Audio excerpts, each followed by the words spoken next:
Mesdames, Messieurs, bonsoir, soyez les bienvenus à ce webinaire, chers amis indépendants, consacré à la facturation électronique obligatoire. Vous savez qu'en Belgique, depuis le 1er janvier de ce mois 2026, eh bien, vous êtes tenus de facturer électroniquement. Alors, on va voir aussi quelles sont les raisons de cela, pourquoi, qui est-ce que ça concerne, parce que tous les indépendants ne sont pas concernés.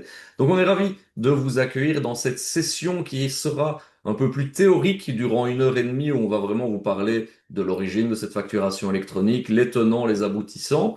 Et je vous donne déjà rendez-vous jeudi, ce jeudi-ci, euh, à 19 heures, hein, même heure, même endroit. Je vous mets le lien dans le chat. Pour vous inscrire, jeudi, ce sera vraiment une session de questions-réponses consacrée à vos cas particuliers. Donc déjà aujourd'hui, n'hésitez pas à mettre ce que vous faites dans la vie, quel logiciel vous utilisez, quels sont les soucis auxquels vous êtes confrontés. On sera vraiment là pour ça, pour y répondre jeudi. On essayera déjà de prendre quelques questions aujourd'hui, bien évidemment, mais n'hésitez pas à nous les mettre dans le chat et ça nous fera déjà une base pour jeudi et à vous inscrire justement pour ce webinaire entièrement dédié aux questions-réponses de jeudi. Je vous ai dit, je vous ai mis ce lien dans le chat, il est là à votre disposition ce soir. Vous pouvez nous faire un petit coucou hein, dans le chat. Ah ben voilà, Arnaud, bonjour à toutes et à tous. Merci de votre accueil à cette conférence PayPal. Ben, avec plaisir, Arnaud, n'hésitez pas à imiter Arnaud, hein, les autres participants, à nous faire un petit coucou. Ça nous fait plaisir de savoir qu'on n'est pas juste tout seul devant notre écran, dans notre bureau, à parler tout seul à une caméra, mais que vous êtes bel et bien là derrière votre écran aussi pour réceptionner toutes ces informations assez importantes finalement concernant la facturation électronique. Par contre, si vous avez des questions, hein, on l'a dit, c'est le but de poser vos questions et il y aura une session jeudi pour cela. Mettez-les dans l'onglet QR, c'est plus simple pour nous. Donc vous voyez, c'est un petit onglet, un petit point d'interrogation dans un phylactère. Beaucoup plus simple pour nous de nous y retrouver. Hello à tous au pied du Saule, une tiny près de Liège, nous dit Denis, un petit salut de Laurence aussi, le bonsoir à vous deux et également, et à tous ceux qui n'ont pas encore dit coucou, bien évidemment. Alors, je ne serai pas seul aujourd'hui pour animer ce webinaire, je vais appeler à la barre, hein, on va dire ça comme ça, Éric Bertrand qui nous rejoint. Bonsoir Éric, comment vas-tu? Bonsoir Adrien, ça va très bien, merci, bonsoir à tout le monde. Alors, on le disait, on va commencer à avoir l'habitude hein, de donner ce webinaire parce que il y a énormément de demandes aussi et on voit encore beaucoup d'indépendants qui ne savent pas encore qu'est-ce qu'ils doivent faire, pourquoi. On est là aujourd'hui pour vous aider. Aujourd'hui, jeudi, on est vraiment là pour vous aider, notamment François, Mélissa, Katrina, Xavier, Sylvie. Bonsoir à toutes et à tous. Ça nous fait vraiment plaisir que vous soyez là. Parce que, Eric, on le disait, nos journées sont bien remplies, surtout les tiennes, parce que toi, justement, tu accompagnes, en tant qu'informaticien de gestion, tu accompagnes notamment les indépendants à faire le choix du logiciel et à implémenter un petit peu tout ça pour la bonne continuité de leur activité, si je ne me trompe. Oui, c'est ça. Donc, j'accompagne les entreprises dans leur informatisation, leur digitalisation. Donc, pour cette migration, cette mise en œuvre de la facturation électronique structurée vers le réseau PayPal depuis le 1er janvier, eh bien, je suis fort occupé. Ouais, j'imagine. Donc, vous avez la chance, cher public, d'avoir un expert. Eric, pour avoir fait quelques webinaires avec lui, vous pouvez lui poser plein de questions sur toutes les plateformes, il les connaît. Donc, honnêtement, on n'a toujours pas réussi à le coller. Donc, voilà, ce sera peut-être votre Quel défi. challenge, oui. C'est ça, votre défi du soir ou de jeudi, hein, justement. Eric, je te propose de partager la présentation du jour, même si je sais que en tout premier lieu vient un premier sondage de votre présence sur PayPal, donc je vais déjà l'afficher à votre écran. Normalement, vous avez reçu le petit pop-up. On vous demande qui d'entre vous, c'est totalement anonyme, n'ayez pas peur, qui d'entre vous n'est pas encore sur PayPal, est-ce que vous êtes dessus? Non, vous n'êtes pas encore dessus. Ou ben, peut-être, en fait, vous ne savez pas. C'est peut-être votre comptable qui s'en est occupé pour vous. Euh, on est là vraiment pour répondre à toutes ces questions-là. Alors, je vois que 60% d'entre eux sont déjà dessus, hein, parce qu'on rappelle qu'ils étaient tenus au 1er janvier 2026. On verra qu'il y a une petite période de tolérance. Tu nous expliqueras ça. Eric, on a 31% de notre panel qui n'est pas encore dessus et 13% qui nous disent bah, je crois, donc pas trop sûr finalement. Donc voilà, on a quand même une majorité qui est dans les clous à ce niveau-là. Ok. Eh bien, on va pouvoir vous aider, voilà, vous aider à choisir et vous lancer donc pour vous mettre en ordre alors avec le législateur, hein, parce que donc ça devait être fait depuis le 1er janvier et il faut pas oublier qu'il y a quand même d'éventuelles amendes à la clé. Et là, si voilà, si à un moment donné on a un contrôle à ce sujet, mais qu'il y ait quand même 3 mois de tolérance sur la mise en application des amendes pour peu qu'on montre qu'on ait entamé une démarche pour se mettre en ordre. Donc Ouais. voilà, c'est en tout cas un bon départ d'être présent à ce webinaire et on va vous donner des pistes pour vous, voilà, vous mettre en route. Voilà. Ben, c'est justement le cas de Mireille qui nous dit qu'elle n'est pas encore dessus. Alors, le petit calendrier, je vous rappelle, donc ce jeudi, on aura vraiment une séance de questions-réponses. D'ailleurs, je vois que déjà Laurence a mis une question dans l'onglet questions. Très bon réflexe, Laurence. On y reviendra. Mais donc, la session de jeudi sera uniquement consacrée à cela.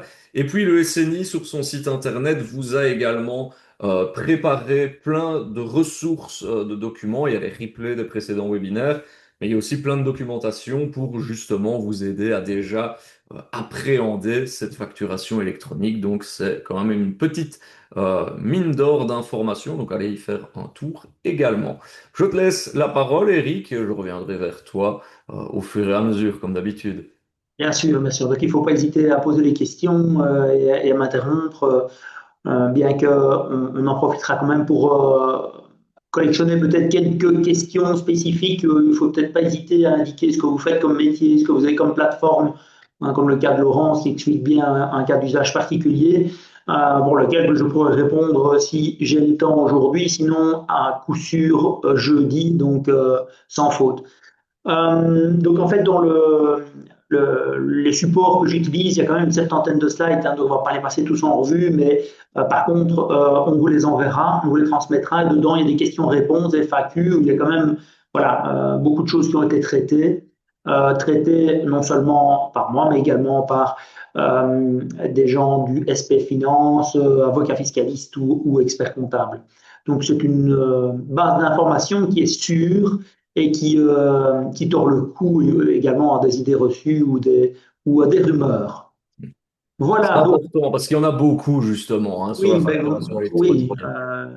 Typiquement, j'ai encore eu une question au séminaire que j'ai donné la semaine dernière, là c'était en présentiel, et quelqu'un lève le doigt en disant, mais tiens, quelqu'un m'a transmis une facture pas par le réseau PayPal, alors que ça aurait dû être par le réseau PayPal, je l'ai refusé, je la paye pas.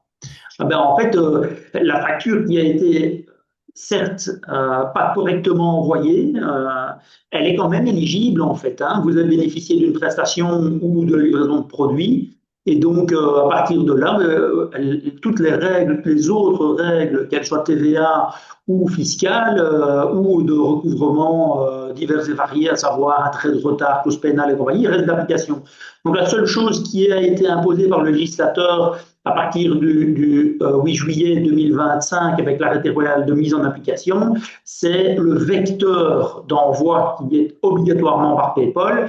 Par contre, si elles sont envoyées par un autre moyen, c'est pas pour ça qu'elles ne sont pas considérées comme étant en original éligible, ce qui signifie qu'on doit bien entendu les régler et qu'on a bien également la possibilité de récupérer la TVA dessus. Donc tout le reste de la législation reste d'application. Il n'empêche que dans ce cas, si on l'envoie de manière inappropriée, donc pas par le réseau PayPal, alors qu'on doit le faire puisque c'est obligatoire assujetti TVA belge, eh bien, dans ce cas, on est susceptible de bénéficier d'une amende de 1 500 euros voire 3000, voire 5000 au troisième constat, bien qu'il y ait une tolérance sur l'application de ces amendes pour les 3 premiers mois de l'année, pour peu qu'on sache démontrer qu'on a entamé une démarche pour se mettre en règle, pour s'inscrire sur le réseau PayPal et transmettre ses factures sur le réseau. Donc, je m'appelle Eric Bertrand, je suis informaticien de gestion et donc mon boulot, c'est de faire la transposition du monde du chiffre de la législation vers les applicatifs, les logiciels, les outils informatiques pour les entrepreneurs, pour, je vais dire, l'économie réelle. Ça m'amène à avoir des compétences techniques, techniques système, techniques logicielles, développement, et puis des compétences business, des compétences comptables, fiscales, TVA et de droit, en fait. Donc c'est un panel assez large, mais où, à un moment donné, je m'arrêterai pour vous dire, ben voilà, la question, elle doit être posée, par exemple, à un avocat fiscaliste ou un juriste ou peut-être un expert comptable pour vous assurer de la réponse, bien que, en général, je connais sa réponse et je sache enfin, je suis en mesure de vous donner les pistes, en tout cas. Voilà. Dans les questions-réponses, il y a également voilà, des réponses qui ont été visées par avocats fiscalistes, comptables, experts comptables, et sur lesquelles il y a des réponses tout à fait précises. Là, on abordera par exemple l'article 44 pour les exemptions spéciales et ce genre de choses-là. Voilà, voilà. Bien voilà pour ton pédigré. Et donc, comme tu l'as dit, vous êtes quand même tenu de payer vos factures, même si elles ne sont pas encore envoyées via PayPal. C'est pas encore la recette miracle pour échapper au paiement des factures. Eh oui, évidemment. Et puis, il y a une autre logique aussi derrière ça, c'est imaginez-vous que toutes les personnes qui ne soient pas en règle, ben, que pour toutes ces personnes qui ne sont pas en règle, le chiffre d'affaires serait perdu. Et il y aura un manque à gagner effrayant et un risque de faillite important. Et puis, le manque à gagner pour l'administration serait colossal. Hein, donc, en termes de recettes TVA, donc c'est évident que l'administration n'a pas renoncé à cela, évidemment. Hein. Donc, voilà, la logique est implacable. Donc, un petit plan de présentation. Hein, donc, on va avoir une petite intro et dans l'intro, on va faire un point de situation sur le nombre d'assujettis qui sont déjà en ordre et la situation, je vais dire, de l'onboarding et de l'adoption du système à la facturation électronique PayPal à aujourd'hui. Et puis, on va rentrer alors dans le vif du sujet avec ce qu'est PayPal. J'ai 2 vidéos à vous montrer, une vidéo de principe et une vidéo voilà, de démonstration de l'encodage, de la réception d'une facture avec un logiciel que j'ai choisi parmi d'autres. Après, on va parler un petit peu intelligence artificielle, on va parler un peu cybersécurité, rétention de vos factures, hein, conservation de vos factures, hein, puisque vous devez conserver vos factures un minimum à 7 ans. Et l'original, maintenant, c'est le fameux fichier XML, c'est la facture électronique, c'est plus un PDF, donc il faut que vous soyez souverain de vos données, que vous sachiez où elles sont stockées, être capable de les récupérer pour les restituer à première demande à un donc, contrôleur ou en tout cas un fonctionnaire de l'État qui le demanderait. On va ensuite donc passer sur des cas d'usage, donc vraiment parler logiciel, parler solutions, type de solution, type d'interlocuteur, qui peut vous aider, comment est-ce que ça peut fonctionner de ce côté-là, puis les conclusions alors sur les expériences utilisateurs et comment ça s'est passé, puis on répondra à un tas de questions aussi au passage. Ouais. Et c'est important ce fameux fichier XLM, hein, parce que, comme tu l'as dit, bah, c'est ça maintenant qui fait office. Il y a beaucoup de gens d'indépendants que j'ai déjà entendu dire, ils disent, bah oui, mais moi je faisais mes factures sur Excel, sur Word, je les envoyais par mail, je facturais déjà électroniquement. La révolution finalement de cette facturation électronique, c'est qu'on va obliger des gens à utiliser des logiciels de facturation finalement. Oui, absolument. Hein. Donc, fini Excel, fini Word et fini évidemment le carnet de facturation manuscrit. Et fini aussi la farde de facturation qu'on pouvait mettre à disposition à un fonctionnaire en cas de contrôle. Il n'acceptera plus. Il faudra lui mettre à disposition le fichier XML, la facture originale. Hein. Et il n'y a qu'un seul original, hein, c'est défini dans le code TVA, notamment l'article 1, hein, qui définit de quoi est constituée une facture et ce qu'est une facture, la notion de l'original. Hein. Et donc, voilà, c'est important en fait de comprendre que c'est ça la révolution, c'est que L'original, c'est plus un PDF, c'est plus un document imprimé, c'est ce fichier XML Ça. et se pose ensuite voilà, un tas de questions sur la conservation, puisque si on veut conserver un fichier 7 ans, on sait qu'en termes informatiques, c'est une éternité, donc il faut quand même faire attention. Donc voilà, on va parler un peu de tout ça plus avant. Mais avant, on va faire un petit point sur voilà, la situation actuelle. Donc sur les un peu plus d'1 200 000 assujettis, il y en aurait un peu plus d'1 million qui seraient sur le réseau donc ici au 20 janvier. Il y a eu une forte accélération de 1 novembre-décembre, hein, on était à 500 000 encore au mois d'octobre, je pense, et donc ça a quand même bien accéléré. Alors, bon, c'est clair que l'administration a dû prendre une position par rapport à l'application des amendes en cas de non-conformité. Bon, c'est pendant les 3 premiers mois, mais il faut pouvoir démontrer qu'on a entamé une démarche pour se mettre en conformité. Donc, je vous invite à vous enregistrer au plus vite.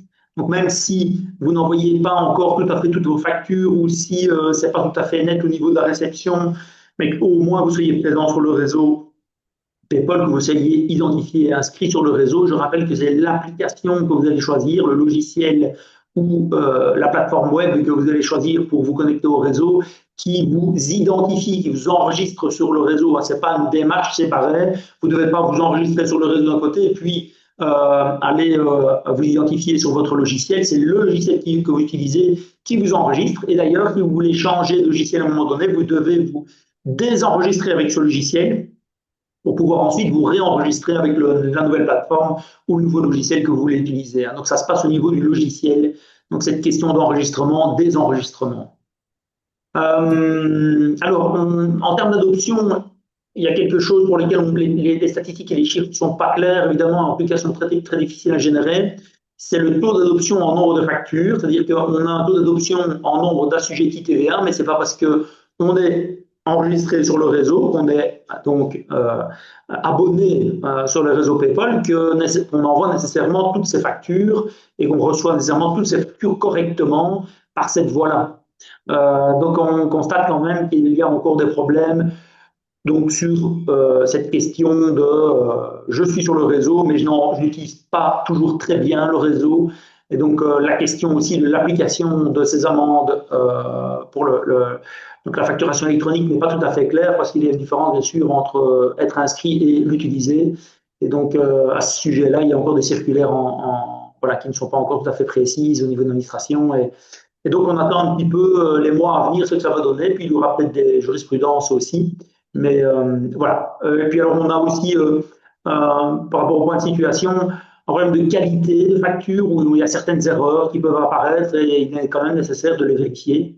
Et donc, on verra tout à l'heure et jeudi comment vérifier une facture, comment apprécier et interpréter le contenu d'une facture pour s'assurer qu'elle correspond à ce que vous attendez. Ok. Voilà Alors, pour la je pense que situation c'est peut-être aujourd'hui. intéressant de faire le point aussi, de savoir qui ça concerne. On l'a déjà abordé un petit peu. Donc, ça concerne les personnes assujetties à la TVA. On va prendre l'exemple de Mélissa, qui travaille dans l'esthétique. Elle me dit, bah, ce ne sont pas des factures.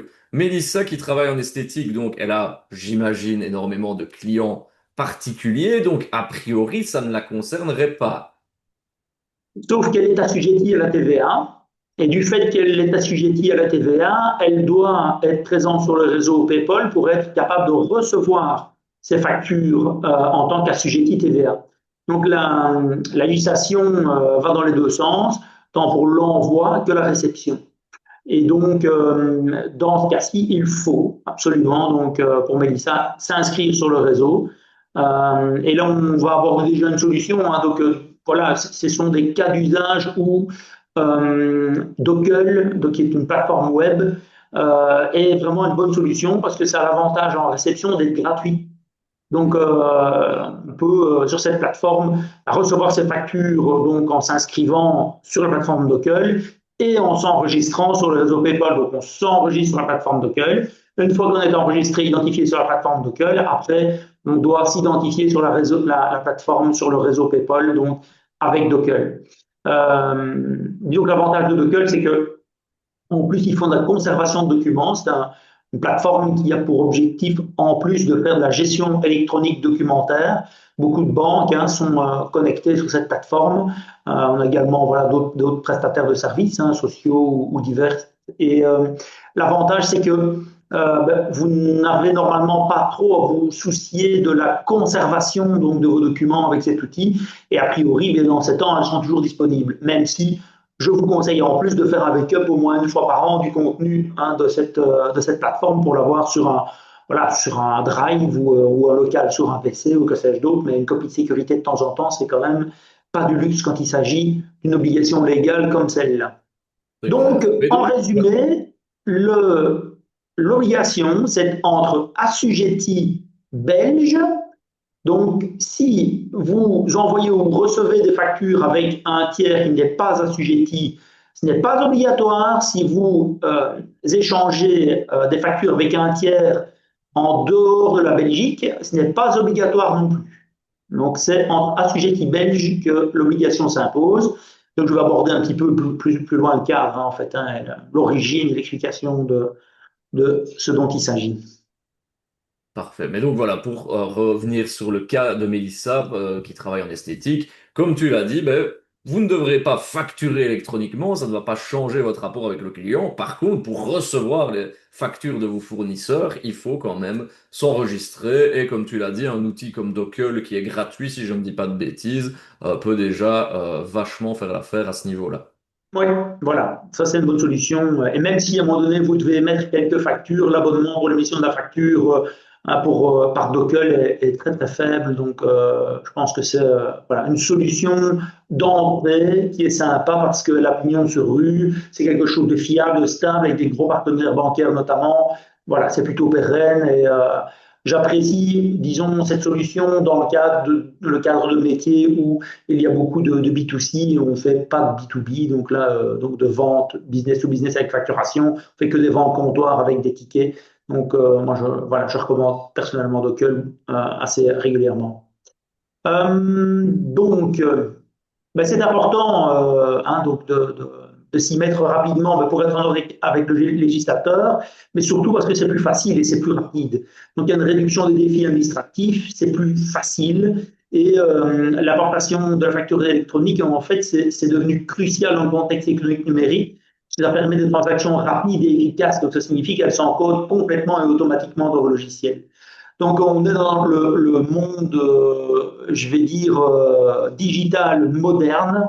Et donc, on va pouvoir aborder ensemble donc, ce qu'est réellement PayPal et d'où ça vient. Mais avant, Avant, on a un petit sondage pour vous que j'affiche à l'écran. On vous demande est-ce que vous savez pour quelles raisons nous avons adopté la facturation électronique? Il y a plein de rumeurs, hein, on l'a déjà dit en préambule, Eric, auxquelles il faut tordre le cou.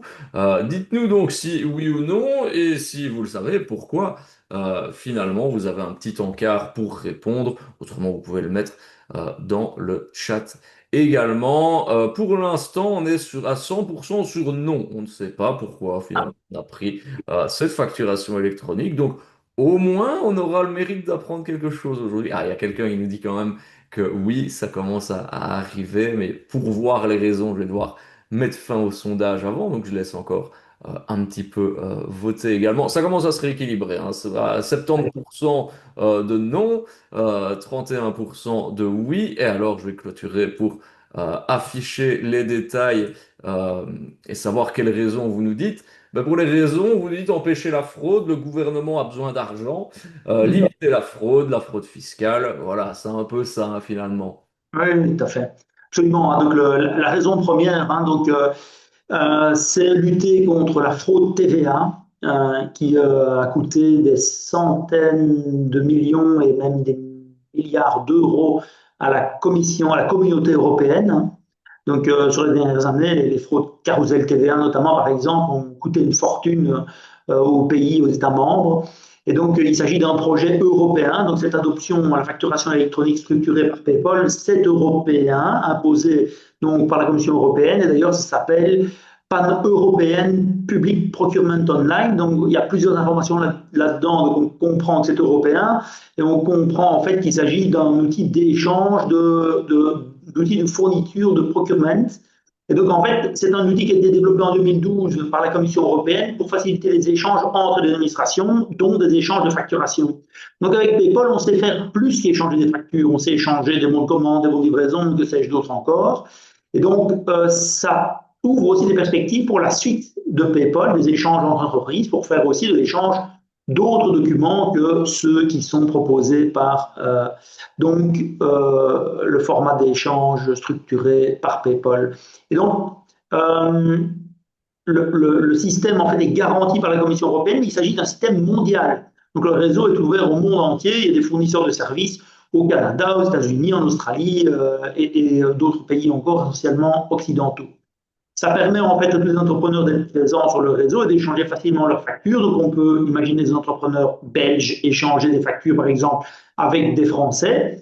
Et donc si vous êtes sur le réseau PayPal, eh bien vous aurez tendance à échanger vos factures avec ces interlocuteurs internationaux par le réseau PayPal plutôt que par d'autres moyens, puisque vous avez l'assurance que c'est fiable, d'être certain que les documents arrivent bien à destination et d'avoir un accusé de réception sur s'il est accepté, refusé ou que sais-je d'autre. Donc en fait, c'est bien plus performant que tout autre système jusqu'à présent. Donc on se rend compte que l'adoption va avoir lieu de manière générale parce que, de manière générale en Europe, parce que la Commission européenne va imposer cela à partir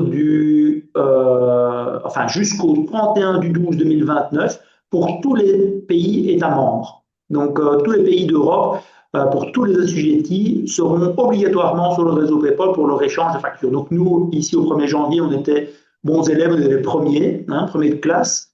Et donc 2027, on va avoir quand même pas mal de pays qui vont suivre, dont des pays limitrophes, comme la France, l'Italie est déjà au taquet derrière nous. Donc voilà, on a du monde ça va s'emballer rapidement. Et on va aussi avoir une adoption des non-assujettis. Donc on va constater aussi que, et on le voit déjà dans notre clientèle, où on a quasiment toutes les ASBL dont on s'occupe pour les logiciels de comptabilité, ont fait le pas de s'inscrire également sur le réseau PayPal, alors qu'elles ne sont pas assujetties à la TVA, mais elles ont des fournisseurs assujettis, comme fournisseurs d'énergie ou que sais-je d'autres, et donc elles reçoivent leurs factures par PayPal, et c'est plus simple, c'est plus facile, parce que l'encodage est plus automatisé dans les logiciels de compta et de gestion, et plus complet. Et puis là aussi, c'est plus facile et plus sûr. Donc finalement, il y a un intérêt à se mettre sur le réseau PayPal, outre le fait d'être assujetti ou non. Donc utile. C'est ça, et on entend souvent parfois des gens qui blâment les nouveaux gouvernements fédéraux ou régionaux pour cette mesure, alors que pas du tout, vous le voyez, c'est européen. Et comme nous le dit Arnaud dans le chat, ben, l'encodage manuel, il a un certain coût en matière financière, d'erreur humaine, que la solution PayPal est fiable d'un bout à l'autre, le logiciel comptable aspire la facture et l'écriture comptable se fait toute seule. Donc c'est sûr qu'au début, ça peut vous enquiquiner de devoir changer vos habitudes, si vous avez toujours fait vos factures via Excel, via Word, mais dans l'absolu, vous allez gagner du temps et en sécurité. Oui, absolument. Donc, c'est plus facile et plus sûr. Donc, il faut exploiter et utiliser ça. Donc, en fait, pour ceux qui n'y sont pas, ben voilà, je pense que vous avez compris l'intérêt d'ores et déjà, même si je vais encore rentrer dans un peu plus de détails et peut-être rapidement montrer la vidéo d'explication de principe, qui est certainement utile pour ceux qui sont déjà sur le réseau pour bien comprendre comment ça fonctionne, et peut-être pouvoir aller un pas plus loin sur un bon usage, une bonne application, une bonne méthodologie, et aussi pour une perception de ce qui est potentiellement envisageable dans le futur avec la facturation électronique par le réseau PayPal et tous les autres documents qui pourront en découler à un moment donné. Euh, je vais basculer directement sur cette petite vidéo. Comme ça, on va voir le principe, On va voir le en principe qui action. sont facile. Donc, euh, ce qu'il faut comprendre, c'est qu'on peut assimiler en fait ce principe de fonctionnement à l'envoi d'un email. Donc, ça supporte assez bien la comparaison puisque on a, je fais une petite pause ici, un émetteur. Donc, un entrepreneur qui veut envoyer une facture à un client, un destinataire. Donc, on a un système à quatre coins, un émetteur, un destinataire, et on a l'émetteur, c'est le logiciel de l'émetteur qui communique avec son fournisseur de service. Et on va avoir le destinataire qui va également avoir son fournisseur de service. Et donc, en fait, ça supporte assez bien la comparaison avec un système d'email, puisqu'on a peut-être une personne qui va être sur une adresse mail type Proximus, donc le fournisseur de service va être Proximus, et on va avoir un destinataire qui va peut-être être chez Microsoft ou chez Google ou que sais-je d'autre. Et donc ça, son fournisseur de service, c'est Google. Et bien là, c'est la même chose. Admettons que vous ayez, je parlais de Docker ici comme fournisseur de service ici, et vous allez avoir donc un logiciel, c'est la plateforme web, et vous allez avoir un destinataire qui va peut-être être sur Horus ou sur Winbooks, avec son logiciel, son fournisseur de service correspondant. Et l'un et l'autre ont une adresse. C'est un identifiant PayPal. Donc, en fait, chaque abonné sur le réseau est identifié avec une adresse. Et en Belgique, cette adresse, c'est 0208, qui est le préfixe des assujettis belges, 2 points, le numéro de TVA. Il y a un autre format également qui existe et il y a des variantes, mais grosso modo, c'est 0208, 2 points, numéro de TVA. Ça, c'est votre identifiant PayPal. Et donc, c'est quelque chose qui correspond, qui peut être assimilé, somme toute, à une adresse email. Alors, il y a une information importante là-dessus, c'est que comme un email, on l'envoie à son destinataire et donc on ne sait pas, contrairement peut-être à un email d'ailleurs, envoyer la facture en copie à quelqu'un. On sait l'envoyer qu'à un seul destinataire. Ça signifie aussi qu'il n'y a pas d'interception possible. Donc le système est sécurisé de bout en bout. Donc on ne sait pas se connecter ou intercepter, ou l'administration ne sait pas aller pomper la facture au passage sur le réseau PayPal. Donc il s'agit d'un outil sécurisé d'échange d'informations dans un fichier structuré de l'émetteur, du logiciel d'émetteur au logiciel du récepteur, je vais dire sans interférence de forme ou de potentiel intercepteur-interlocuteur. Alors, première étape, l'émetteur interroge son fournisseur de services qui va voir sur le réseau PayPal si le destinataire est bien présent sur le réseau, est bien apte au moment où on émet les factures à recevoir cette facture. Donc, ça signifie que d'entrée de jeu, quand on appuie sur le bouton envoyer, puisqu'il y a un bouton envoyer sur les logiciels de facturation, eh bien, dès le moment où on clique sur ce bouton, il y a une interrogation du réseau pour savoir si son destinataire est bien capable de recevoir la facture. Donc, ça signifie qu'on n'envoie pas une facture comme une bouteille à la mer, en fait. On a la certitude que le destinataire sera capable de la recevoir. Donc, cette première étape de vérification est intéressante. Ça permet de s'assurer donc finalement que son destinataire est apte à recevoir cette facture et à le recevoir dans le format dans lequel on l'envoie, donc par exemple une note de crédit, une facture, une autofacture, il y a l'autofacturation aussi, on en parlera si on a des questions à ce sujet. Et une fois que le destinataire en fait reçoit sa facture, donc il lance son logiciel va télécharger chez son fournisseur de service sa facture, eh bien, il envoie à son tour un accusé de réception en retour à l'émetteur avec un statut à la facture. Donc, on peut avoir un statut d'erreur, un statut de réceptionné, et on peut avoir un second statut que tous les logiciels ne soient pas encore parfaitement gérés, mais voilà, ça évolue bien. Donc, c'est ce qu'on appelle le business statut, un statut business, et donc ça, c'est un statut complémentaire au statut de base.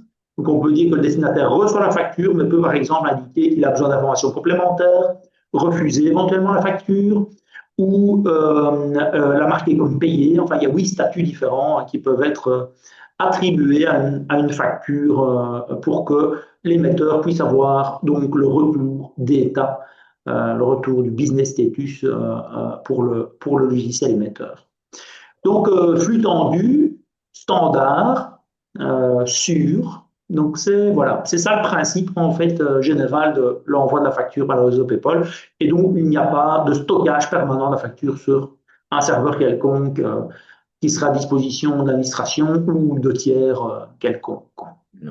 Et comme tu l'as dit, hein, donc on a vu ce petit exemple un peu sur base, finalement un peu un petit parallèle avec les adresses email, et comme ça au moins personne ne peut s'intercepter parce que on fera un petit point cybersécurité tout à l'heure. C'est une fraude qu'on voit de plus souvent aussi, hein, des gens qui émettent, qui se font passer pour vous, qui émettent des factures en votre nom, mais avec un numéro de compte qui n'est pas le vôtre, et le client paye. et se fait arnaquer alors que tout était très bien ficelé. Absolument. C'est un cas d'usage, enfin, c'est un cas malheureux qu'on a vécu dans notre clientèle ici voilà, quelques semaines.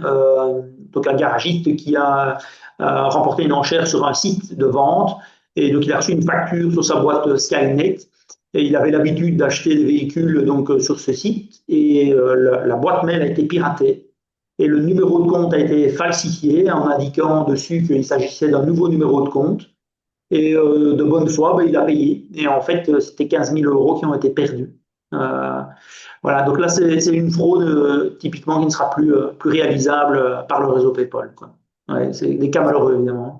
C'est ça, c'est malheureux et ben, justement si ce genre d'alternative permet d'économiser autant, enfin des sommes pareilles et de ne pas tomber dans le panneau, on prend bien volontiers. Oui, absolument, hein, donc c'est voilà. Très important, donc alors le rôle de la facturation électronique et l'adoption croissance et l'efficacité des échanges, et tout ça, bon, voilà, j'ai déjà évoqué, mais ce qui est important en fait finalement, c'est que c'est standard. Donc le contenu de la facture est totalement standard, donc ça veut dire que ce fichier XML, hein, comme vous avoir un fichier Word, un fichier Excel ou un fichier texte, eh bien, vous avez un fichier XML qui contient en fait toute l'information de manière structurée pour que les logiciels les comprennent. Et donc cette structure est la même, peu importe le logiciel que vous utilisez. Et peu importe donc le logiciel qui va recevoir ce fichier, il sera capable de l'interpréter complètement. Et ça, c'est quelque chose d'important en fait pour le contenu, puisque on sait que l'injection ou l'encodage d'une facture, en général, dans un problème de comptabilité, se réduisait à une seule ligne. Maintenant, on va avoir une information bien plus complète dans les bases de données des logiciels de comptabilité, ce qui permettra de faire des traitements plus évolués et avec une meilleure valeur ajoutée, une plus forte valeur ajoutée. On en parlera également plus tard. On va aborder cette question aussi de la sécurité hein, sur le respect du RGPD. Hein. Donc, le GDPR, en fait, c'est une obligation européenne aussi, une législation européenne sur le respect de la vie privée et de la protection des données.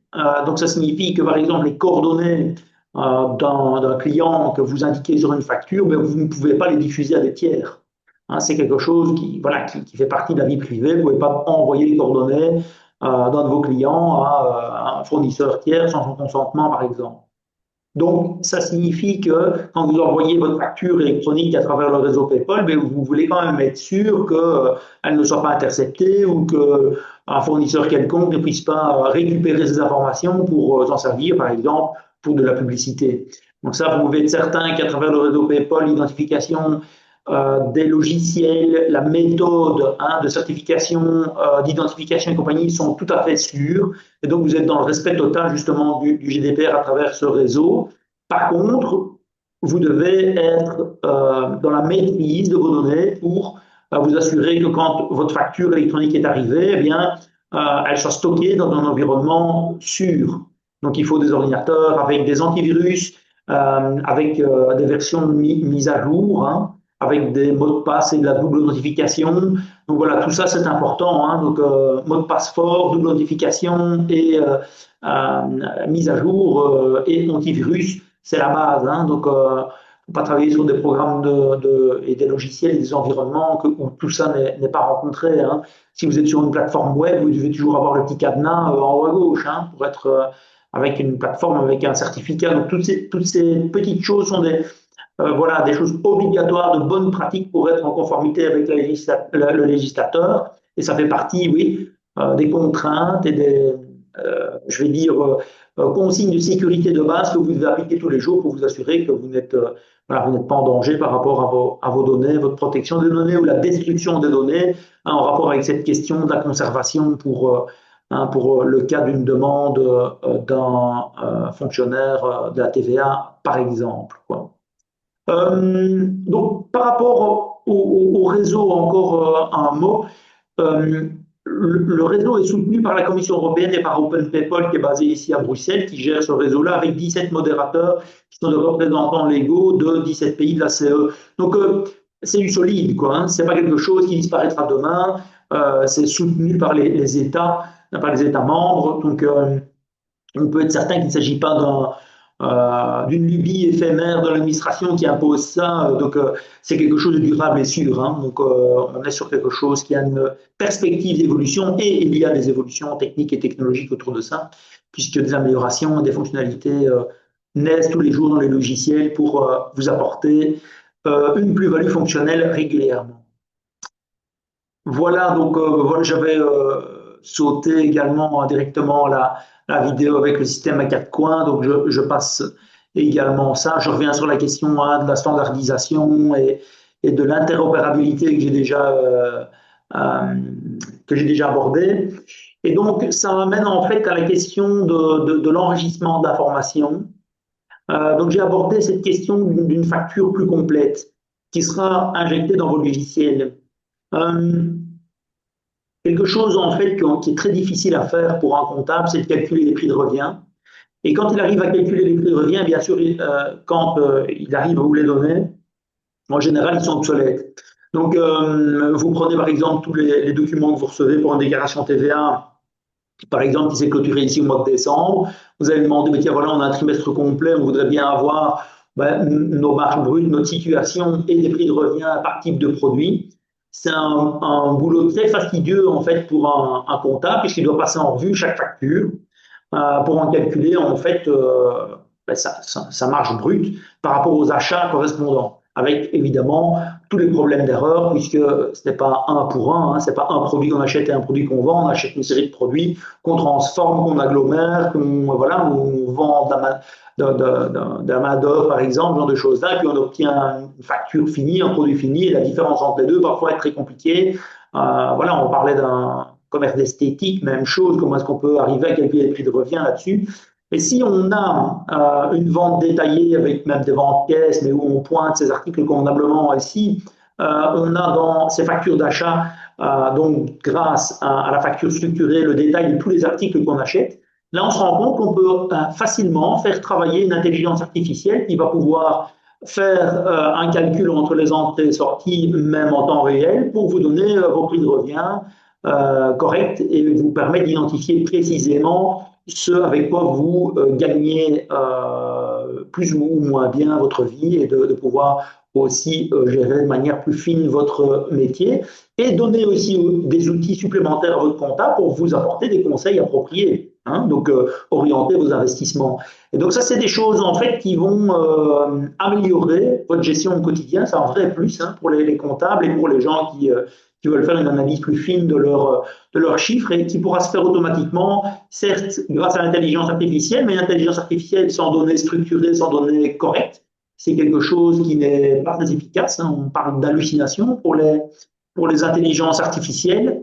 Donc une AI qui n'a pas un périmètre de travail bien identifié, bien au point, avec des prompts, donc c'est du texte de règles à appliquer bien définie et une donnée tout à fait structurée et sûre, eh bien, on peut se retrouver avec des fautes hein, dans les résultats des traitements des intelligences artificielles, mais grâce à des couches supplémentaires de logiciels qu'on va pouvoir installer au-dessus des programmes de comptabilité, de gestion commerciale, auxquels on va avoir donc un accès aux données structurées sur le réseau, enfin grâce au réseau PayPal et à la facture structurée, hein, l'XML, format UBL, et bien donc cette surcouche, donc ce sont des outils de workflow hein, comme N8N ou Make qu'on peut connecter non seulement à son programme de comptabilité et de gestion, mais également à sa boîte mail, à son WhatsApp ou Telegram ou je ne sais quel outil donc d'échange d'informations, de base de données.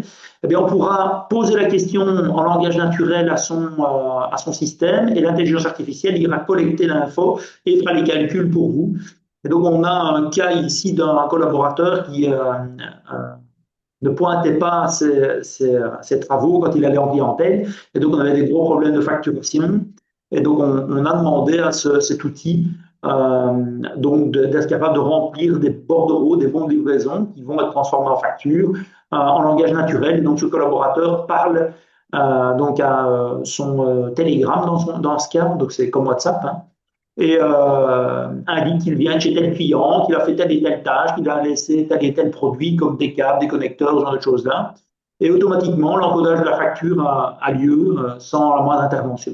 Donc, C'est ce genre de choses qu'on va pouvoir faire. Donc, on peut, par exemple, demander à cet outil aujourd'hui, quand je vends un tel, tiens, ce client-là, quelle est sa situation financière? Ça va dire dans la comptabilité quels sont les produits qu'il a aujourd'hui dans ce type de client-là. Et il me met en lumière en fait les modules ou les outils qu'on pourrait mettre en place qui ne seraient pas encore en place chez ce client, quoi.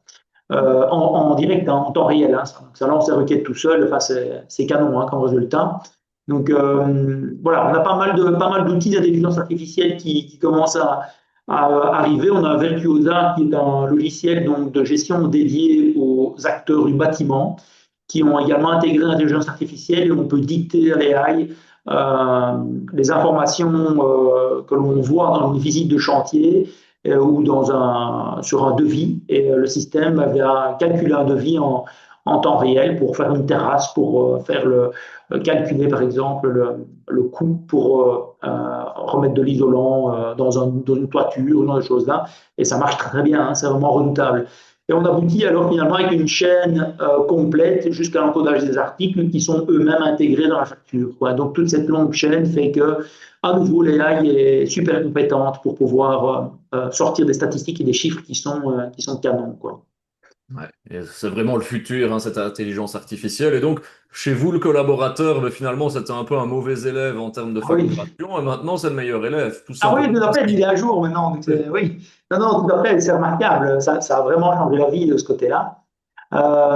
Et donc, en fait, le truc, c'est que en plus, l'AI, en fait, lui rappelle régulièrement qu'il il manque une information par rapport à son agenda, parce qu'on a connecté dans son agenda, en fait, ses interventions, et l'AI voit dans son agenda qu'il y a eu une intervention pour laquelle il n'a pas dicté d'information, et il reçoit un message, en fait, sur son télégramme en disant, tiens, tu ne m'as pas dit ce que tu as fait là, quoi. Et alors là-dessus, il lui redit le cueillir, c'est génial, quoi. Se remettre au pas. Le Ah oui, futur qui oui, est oui. bien présent, nous dit Arnaud, mais tu le notes aussi en bas de ton slide, il faut quand même prévoir des processus de contrôle et ne pas déléguer aveuglément à cette intelligence artificielle Oui, non. absolument. Donc, voilà, en termes de process, hein, en général, on estime qu'il faut 20% de temps gagné qu'on doit conserver pour le contrôle. Donc, si on a gagné voilà, 100 minutes par jour de travail administratif, on doit conserver 20 à faire le contrôle de ce qui a été automatisé, quoi. Alors, bon, on peut envisager de mettre au point des process en fait de contrôle euh, qui contrôle l'automatisation par de l'intelligence artificielle. Donc ça existe aussi, c'est une AI qui contrôle une AI, quoi. Voilà, mais donc voilà, il y a pas mal de choses qui peuvent être faites grâce à ces surcouches d'outils d'automatisation comme Make ou N8N voilà, qui sont des outils voilà, qui sont cette brique d'interconnexion qui manque finalement, faire, je veux dire, discuter directement ChatGPT avec, je ne sais pas, moi, avec Oris Software, même si elle a une API, ça ne va pas être possible en fait, elle ne va pas y arriver. Par contre, si on en ajoute cette brique intermédiaire, là, ça va être possible en fait, hein. Donc, on a des possibilités là, qui sont redoutables grâce à cette brique intermédiaire donc, de workflow. Et donc, ça permet aussi également de mettre en place des process de contrôle. Et un process de contrôle typique, c'est engagement, liquidation. Je passe un bon de commande, je reçois la marchandise, je reçois la facture. Est-ce que le bon de commande correspond à la facture? Et donc là, on a un outil voilà, qui est redoutable avec l'intelligence artificielle et cette brique intermédiaire donc, de workflow qui aura un accès aux bons de commande dans la gestion commerciale et aux factures PayPal dans la comptabilité et sera capable de détecter les différences et de mettre en évidence et de prendre des actions pour pallier à cette erreur. Et donc là, le cas aujourd'hui, on a un cas d'un client où on a réussi à automatiser le process vers le fournisseur de réclamation en cas d'erreur. Et donc, en fait, il n'y a même plus d'intervention humaine. Il y a un email qui est envoyé avec le numéro de pièce, le bon de commande, la facture, et qui est renvoyé vers le fournisseur en disant là, il y a une erreur. Et donc, bien sûr, l'entrepreneur est mis en copie, enfin, la personne qui s'occupe de ça dans l'entreprise est mise en copie, mais le process, cette fois-ci, on nous a dit allez, ça vous automatisez parce que ça ne sert à rien qu'on le contrôle, on sait que c'est systématiquement bon, quoi, ça a fait ses preuves, le prompt est nickel, donc allez-y, quoi. Donc, on a appuyé sur le go automatique. Donc, voilà, c'est plaisant, comme Arnaud. Très très clairement. Mais donc justement, on délègue aussi un petit peu à l'IA. On n'oublie pas non plus, et ça on a déjà touché un mot tout à l'heure, d'être vigilant en termes de cybersécurité notamment. Absolument, belle transition. Donc, les questions qui se posent par rapport à tout ça, voilà, ce sont des questions de cybersécurité, également de conformité au GDPR. Les deux sont, je vais dire, intrinsèquement liés. Typiquement, quand vous lancez des requêtes sur des plateformes d'intelligence artificielle, il y a régulièrement des traitements qui sont exécutés sur des serveurs en dehors du sol européen. Et une des règles fondamentales du GDPR, c'est que vous devez stocker vos données sur le sol européen. Vous ne pouvez pas stocker vos fichiers XML en dehors du sol européen. Donc, vous devez utiliser donc, des outils qui sont sur des data centers physiquement présents sur le sol donc, européen. Donc, ça signifie que si vous faites un hébergement sur une plateforme web, vous devez vous assurer que cette plateforme, en fait, héberge bien leurs données sur le sol européen. Évidemment que toutes les, voilà, les GAFAM, donc hein, Google, Microsoft et compagnie, tous les drives que vous avez sont stockés sur des serveurs européens, bien entendu. Tout ça est en ordre de leur côté.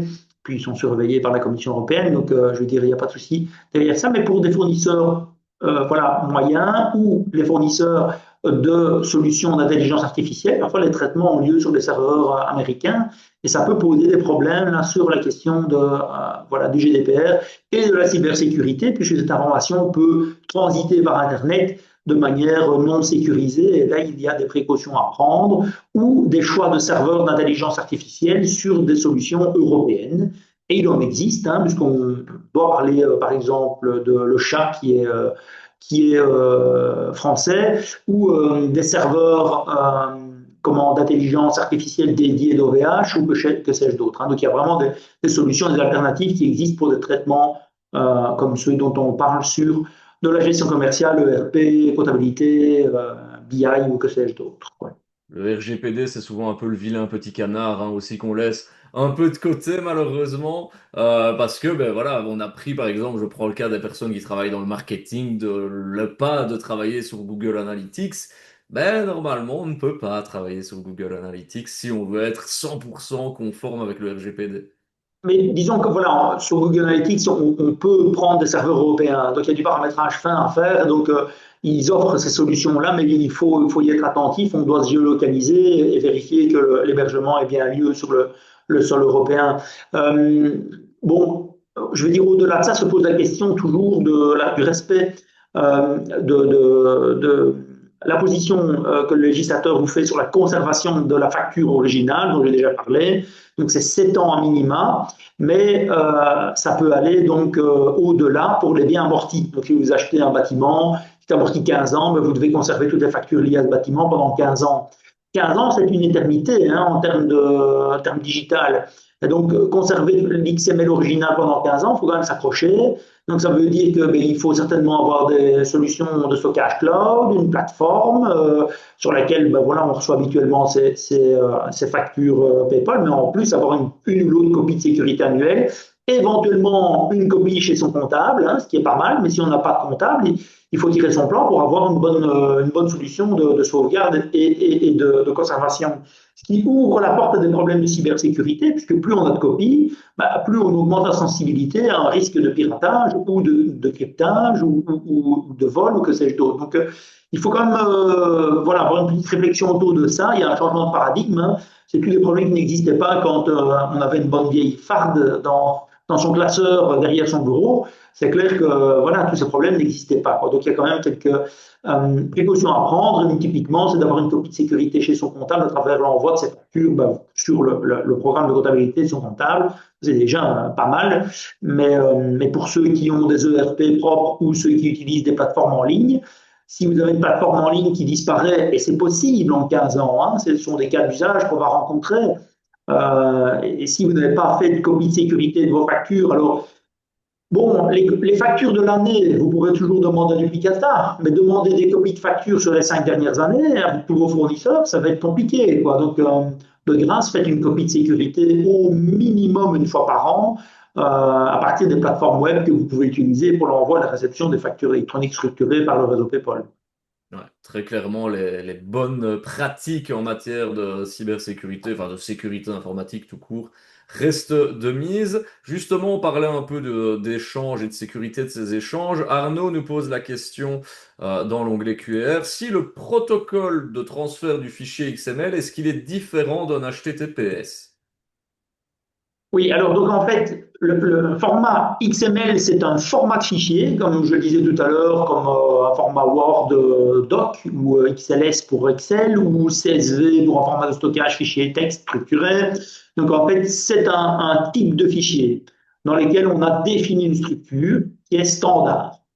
Tandis que le protocole d'échange, donc c'est la voie par laquelle ce fichier est échangé, mais ça va passer donc par un format d'échange qui est propriétaire, qui est, je veux dire, structuré et organisé avec une identification, avec des clés de sécurité qui sont assez évoluées.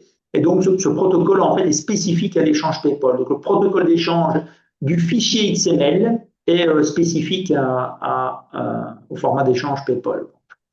Donc, l'échange, c'est une chose, le format du fichier en est une autre. C'est Donc, le ça. format du fichier, c'est XML, et le protocole d'échange, il est propriétaire donc à PayPal. Voilà. D'accord, merci pour la réponse à cette question d'Arnaud. On reviendra à vos autres questions aussi, on les prend Et au on fur et va, à on va mesure. Je vois avancer. qu'il y a des questions sur les logiciels, on fera un petit point sur les logiciels. Et justement aussi pour tout ce qui est souveraineté des données, erreur, on y arrive justement. Voilà, donc la souveraineté des données, c'est vraiment de savoir où sont vos données, d'être capable d'en faire une copie de sécurité, c'est ce que j'évoquais juste avant. Donc, savez-vous où sont vos données, êtes-vous capable de les récupérer? Donc ça, c'est quelque chose qu'on vous impose, c'est législateur, c'est comme ça. C'est, je vais dire, aussi important que d'être sur le réseau PayPal, c'est en plus d'y être, mais où sont stockés mes originaux, mes factures originales au format XML, et est-ce que je sais les récupérer facilement ou est-ce que j'en ai une copie chez mon comptable, par exemple? C'est ça. Voilà, alors on va foncer vers un sondage. Un sondage avant, on l'a vu, hein, les petits cas et les retours d'expérience. Alors, je vais partager celui-ci. On vous demande si vous assurez vous-même votre comptabilité. Le résultat d'un sondage partagé dans cette réunion. Tiens, il ne veut pas que je le partage. Dites-le nous dans le chat, hein, tout simplement. On va trouver une solution à ce petit problème. Dites-nous, est-ce que vous assurez vous-même votre comptabilité ou est-ce que vous passez par un comptable? Dites-nous un petit peu dans le chat si vous êtes plutôt à assurer votre comptabilité vous-même ou si vous passez par un comptable. Alors je vois que Mélissa a une question, je l'inviterai également à la mettre dans l'onglet QR comme les personnes l'ont fait avant elle. C'est beaucoup plus simple pour nous. Alors je vois que Katrina assure sa comptabilité soi-même, tout comme Arnaud qui préfère le faire lui-même, Denis aussi. Héraldine utilise un comptable, François également. Je vois que Mélissa passe par le comptable aussi. J'ai un comptable, mais je fais la base avec Winbooks en codage, facture, opérations diverses. On verra justement ce que c'est Ouais. Winbooks, justement, qui est le logiciel qui est utilisé par Laurence. Une autre Laurence fait appel à un comptable, tout comme Sylvie, Mireille également. Donc, on a une majorité d'entre vous qui utilisent un comptable. Et alors, dites-nous, hein, toujours dans ce même onglet de chat, car je vois que le petit onglet sondage aujourd'hui, il a un peu dératé, c'est pas grave, c'est les mystères de l'informatique, ça arrive. Dites-nous justement, avec le passage à la facturation électronique, ceux qui ont choisi, je le rappelle, déjà un logiciel, parce qu'on l'a vu tout à l'heure qu'il y avait quand même un tiers de nos participants qui n'avaient pas encore sauté le pas. Quels sont les logiciels que vous utilisez pour le passage à la facturation électronique? On a parlé de Winbooks avec Laurence. Arnaud nous dit BOB ou Bob, je ne sais pas, 50. Bob, c'est Bob, hein, oui. C'est Bob, évidemment. Et prochainement, Weed Auditors. On a Odoo, nous dit François. Et François, je n'ai pas perdu votre question. On y reviendra tout à l'heure. Laurence avait déjà Winbooks. Elle l'a gardé, adapté. Donc voilà, pour un petit peu des logiciels de toute manière, il y en a pléthore, hein. Je vois Géraldine nous parle de Bowsoft également. Euh, Ouais. Ok, ok, c'est Oki Oki en fait. C'est OKY, OKY. Ouais. c'est ça, ok. Ouais. Octopus, nous dit Ingrid également. Opus, ouais, on entend souvent aussi. Voilà. Donc Donc, voilà, énormément de... voilà, il faut s'assurer qu'on est bien enregistré sur le réseau PayPal, hein. Donc, il faut les logiciels. Donc, tous ces logiciels sont évidemment compatibles avec le réseau PayPal, mais est-ce que vous êtes bien enregistré avec ces logiciels? Et donc, ça, on verra également tout à l'heure une plateforme ou des plateformes sur lesquelles on peut se connecter pour se rechercher, s'identifier, ou identifier des tiers également. Donc, il y a des moteurs de recherche, hein, pour se retrouver sur le réseau PayPal. Donc, pour s'assurer qu'on est bien enregistré et que ça fonctionne bien aussi, hein. Donc, on a aussi parfois des problèmes de ce côté-là. Effectivement. Mais je pense que tu as une petite démonstration aussi à nous montrer, parce que j'imagine que dans le public, il y a des gens qui n'ont jamais vu à quoi ça ressemblait finalement un logiciel de facturation, si vous Ouais. faisiez vos factures à l'ancienne, on va dire. Donc on va voir un peu comment ça se Ouais. présente durant ce chapitre. Bon, ici, j'ai prévu une petite démo, c'est sur Winbooks. Donc, je ne plaide pour aucune solution, en fait, hein. Je pense que il faut une solution adaptée à son cas d'usage. Et donc, ici, pour la facilité, j'ai prévu donc une petite démo avec une plateforme, donc, enfin, des plateformes Winbooks. Donc, un logiciel, donc Winbooks on Web pour l'émission de deux factures. Et on va voir la réception de ces deux factures, une par Winbooks Connect et l'autre par un Winbooks classique sous Windows. Euh, En préambule, en fait, pour le choix d'une application, j'appliquerai la règle du 3x3, hein, dont j'ai déjà parlé à plusieurs reprises. Donc, en fait, 3x3, c'est quoi? C'est trois types de logiciels et trois types d'interlocuteurs. Trois types de logiciels, mais c'est un, les plateformes web, style Docker, mais Build2Box ou que sais-je d'autre. Le deuxième type de logiciel, ce sera Winbooks, Bob, Horus, Octopus et d'autres qui sont dédiés donc aux comptables, fiduciaires ou plus grandes entreprises qui utilisent ce logiciel ou entrepreneurs qui utilisent ce logiciel comme l'utilisera un comptable. Et puis la troisième catégorie, ce sont les ERP, logiciels de gestion intégrés, applicatifs, je vais dire, plus dédiés. Donc, bien sûr, il y a Odoo, mais Mercator, Astra Software, Gecosoft, Virtuosa et que sais-je d'autre. Et donc, ces Justement, trois. tu parlais de Odoo, j'en viens à la question de François qu'on n'a pas oublié. Lui, il s'est inscrit sur Odoo. C'est gratuit en partie également, il me semble. Et c'est vrai que c'est une remarque qu'on a eue à beaucoup de webinaires. Ben, moi, j'ai fait le choix de Odoo parce que c'est gratuit. C'est vrai et pas vrai à la fois. Il y a des... Voilà, donc en fait, et c'est pas les seuls, hein, donc il y en a où ils disent, mais donc c'est gratuit, mais c'est plutôt inclus dans le prix de base. C'est pas la même chose, il y a un abonnement de base. Une fois que vous avez pris cet abonnement de base, vous avez la possibilité de faire de la facturation électronique inclus dans ce prix de base. Ah, donc vous avez le cas par exemple de Horus Software qui est aussi très répandu avec Palco. Également dans leur tarif de base, les échanges de facturation électronique par le réseau PayPal sont inclus, mais vous avez l'abonnement de base. Donc, pour le moment, à ma connaissance, il y en a quelques-uns où vous avez de la gratuité ici ou là, mais par exemple, vous avez Dockle pour la réception des factures, c'est réellement gratuit. Il n'y a pas d'abonnement de base. Voilà. Ça, c'est gratuit. Mais quand vous payez déjà un forfait mensuel, ben, ce n'est qu'une option qui est incluse dans ce forfait. Donc, il faut distinguer les choses. Donc, Alors, il y a une question de Mireille dans le chat. Enfin, je vous le rappelle, mettez les questions dans l'onglet QR, c'est plus simple pour nous. Mais cette question fait tout son sens parce qu'elle dit si on n'a pas de logiciel, on ne peut pas s'enregistrer, alors on est obligé de passer par un logiciel pour s'enregistrer?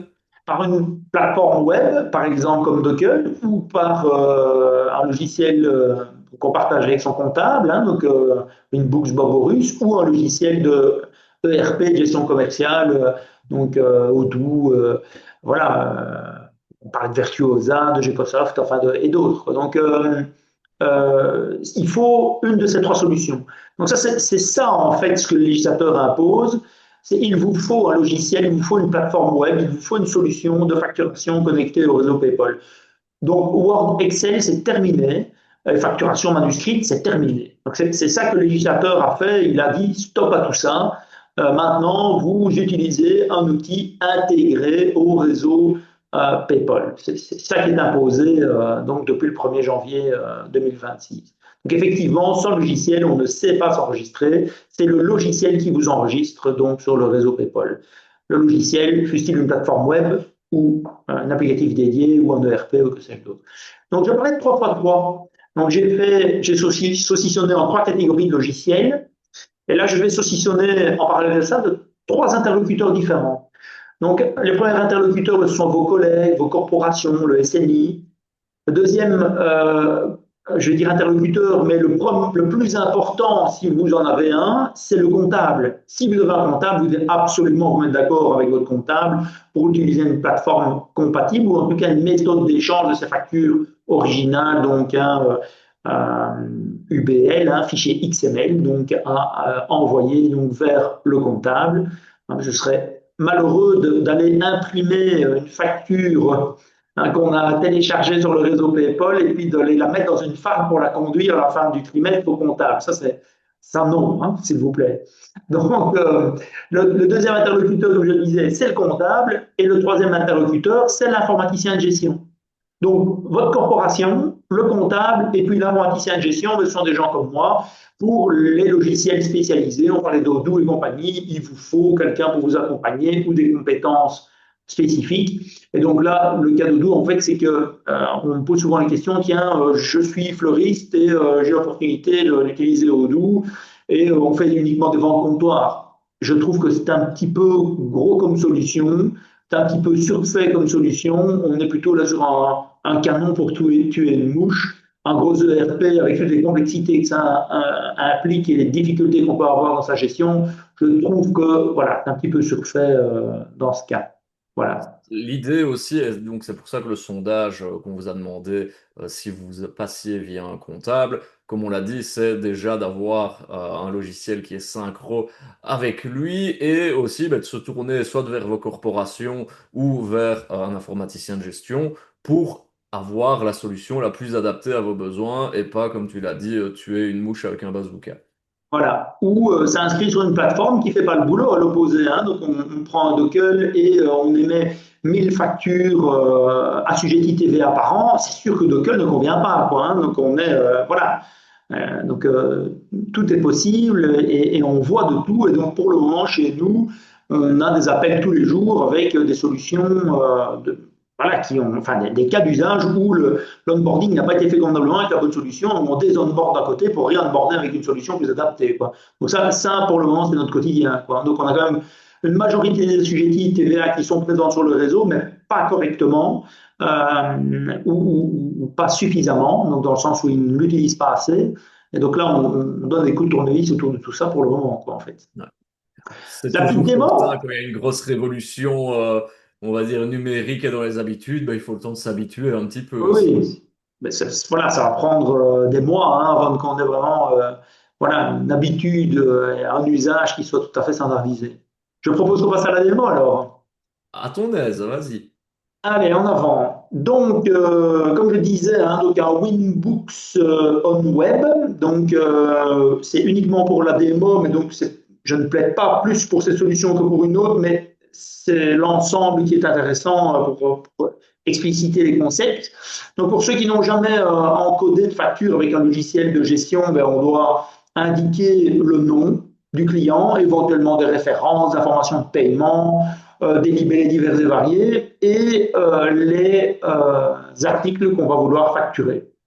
Donc, on pointe ces articles avec donc une référence article, une quantité, un prix unitaire. Et ce qui est intéressant, c'est qu'ici, vous avez un bouton Send, qui est le bouton Envoi, sur lequel on va appuyer pour faire l'expédition. Donc, on voit que la création de la facture proprement dite, c'est rapide. Hein, pour les gens qui ne sont pas habitués, ça a pris 1 minute pour faire la facture, on appuie sur le bouton Send, et là on a la petite roue qui vérifie sur le réseau si l'abonné est bien présent. Donc il y a déjà le test temps réel, est-ce que l'interlocuteur est bien présent sur le réseau? Et donc là on sait que cette facture est partie vers quelqu'un qui est disponible sur le réseau PayPal, qui sera en mesure de la réceptionner. Sinon on aurait déjà eu un message d'erreur. Donc là on a la création d'une deuxième facture, toujours le même principe. Et donc, on va aller voir donc, sur 2 plateformes différentes, une plateforme web et une plateforme sur Windows, donc un bon vieux programme Windows, où on va voir la réception de cette facture et le principe de fonctionnement. Donc, paf, on appuie sur Send, C'est parti pour la deuxième facture, elle s'en va sur le réseau PayPal. On va voir maintenant sur toujours ce Winbooks on Web une interface qui permet de visualiser le statut de cette facture. Est-ce qu'elle est bien partie? Est-ce qu'elle n'est pas en erreur? Est-ce qu'elle est bien arrivée chez son destinataire? Donc là, ici, ben, c'est une méthode de visualisation propre à Winbooks on Web. Je la trouve un petit peu longue, mais voilà, si vous allez dans cette historisation-là, vous voyez le statut de la facture. Et ce qui est intéressant, ben, c'est le send. Hein, ici, on voit qu'il est mis send. Et donc, elles sont bien parties. L'interlocuteur les a eues et elles sont arrivées. Donc, on va le constater. On sort de Winbooks on Web, on sort de l'outil qu'on a utilisé pour réaliser les factures et on se met dans la peau du client. Donc, je reçois ma facture et on voit qu'elle est déjà là. Donc, en fait, je n'ai rien eu à faire. Je me suis connecté à la plateforme et elle est là. Donc, il n'y a pas de relève à faire, il n'y a pas de manipulation à réaliser. La facture est directement disponible, c'est celle-ci, c'est celle qu'on vient de réaliser. On peut cliquer dessus et on voit tout son contenu. Là, à gauche, on voit tout ce qui a été reconnu. Et on a le bouton Account, donc Accountant, qui permet d'envoyer la facture vers son comptable. Donc ici, c'est la solution du groupe de logiciels numéro 2, hein, donc, où on peut faire l'envoi de sa facture vers son comptable. Donc, en tant que client, je reçois ma facture, je peux bien sûr la mettre au paiement et en plus l'envoyer au comptable sans devoir faire de réencodage. Et là, je vais voir la réception de la deuxième facture sur donc un logiciel sous Windows. Donc, c'est Winbooks Windows, Winbooks classique. Et donc, on va aller voir grâce à Virtual Invoice, qui est le module de dématérialisation de Winbooks, donc la réception de cette seconde facture.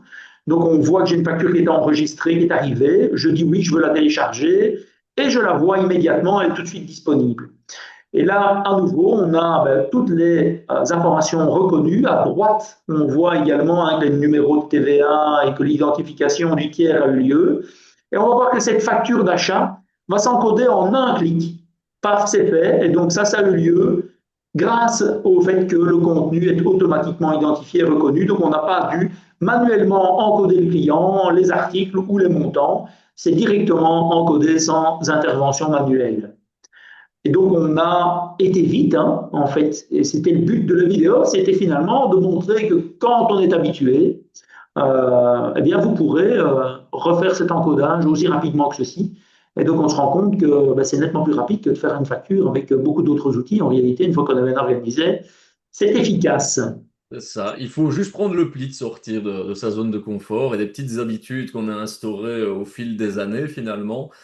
Et sans erreur, nous dit Arnaud. Et d'ailleurs, question à ce sujet d'Arnaud, est-ce que le réseau PayPal permet de vérifier les règles métiers, donc tout ce qui est calcul erroné ou le code pays qui est incorrect par exemple? Parce qu'on a vu la petite roue qui checkait finalement si c'était reconnu ou pas. Oui, tout à fait. Hein. Donc, il y a toute une série de tests hein, autour de ça. Donc, ça valide en fait le contenu des données. Hein. Donc, tant pour l'émission, au moment où vous réalisez votre facture, que pour la réception, donc où vous avez toute une série de tests qui sont faits pour vous assurer que voilà, la facture soit conforme, quoi. Donc voilà. Au moins, on Efficace. se libère des soucis de potentielles erreurs qu'on pourrait faire. L'erreur est humaine d'ailleurs. Oui, absolument. Hein. Donc, au sujet de l'erreur, on sait que une personne qui encode des factures toute la journée fait de 1 à 5 d'erreurs. Mais ce n'est pas nécessairement le total qui est systématiquement faux pour 5% des cas. Hein. Donc c'est de 1 à 5%, et parfois c'est un accent dans un libellé. Donc ce qu'on comprend derrière tout ça, c'est qu'avec de l'intelligence artificielle et couplé avec la facturation donc électronique structurée, on va avoir une qualité d'information dans les logiciels et dans les bases de données qui s'améliore. Donc les AI vont corriger et en même temps, l'information va être plus complète, donc avec plus de contrôle. Donc la qualité sera meilleure, donc ça veut dire que le résultat de ce qui va sortir en output, donc ce qui va sortir comme statistique de vente, comme je calcule le revient, comme je donnais l'exemple tout à l'heure, tout ça en général va être de meilleure qualité pour l'usage de vos données, de l'exploitation de votre entreprise, en fait, pour également, in fine, de la prise de décision. Quoi. Donc, tout ça, c'est du positif pour l'avenir. Alors ici, tu nous as montré le logiciel Winbooks, j'en profite parce que justement Laurence avait une question à propos de ce logiciel. Elle dit il a été mis à jour avec le module pour facturation électronique, mais la demande à PayPal a été faite le 8 décembre, mais vu le nombre d'administrateurs, entre parenthèses 39, l'acceptation robot a bloqué et depuis j'attends toujours que ce soit accepté sur la plateforme. Est-ce qu'il y a moyen d'aider Laurence à ce sujet? Alors oui, il y a moyen de faire quelque chose. En fait, ce qui bloque, c'est le système d'identification des tiers propre à Winbooks et au groupe Exact. Donc, c'est pas l'enregistrement sur PayPal qui bloque. Donc, c'est un cas particulier d'enregistrement et l'identification des personnes chez Winbooks, et donc Winbooks qui fait partie du groupe Exact.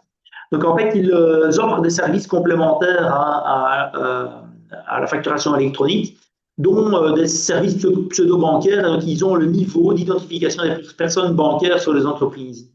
Et donc là, c'est évidemment problématique quand on a autant d'administrateurs. Alors, bon, nous, on contourne le problème en enregistrant un seul administrateur. Voilà.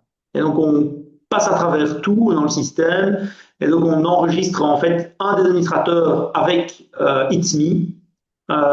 Et on fait la validation en fait de l'identification de la personne donc sur PayPal avec Winbooks avec un seul administrateur et c'est tout à fait légal, il n'y a pas de problème avec ça. Bah, c'est ce que Alors, Laurence je demande justement. On peut enregistrer seulement un seul, donc oui, pas de souci. oui, tout à fait. Un simple ayant droit, donc c'est pas donc dans les KYC notamment voilà imposé par OpenPayPal, il faut que ce soit un ayant droit d'entreprise, quoi. Donc ça peut être un employé comptable par exemple, quoi. Donc c'est suffisant.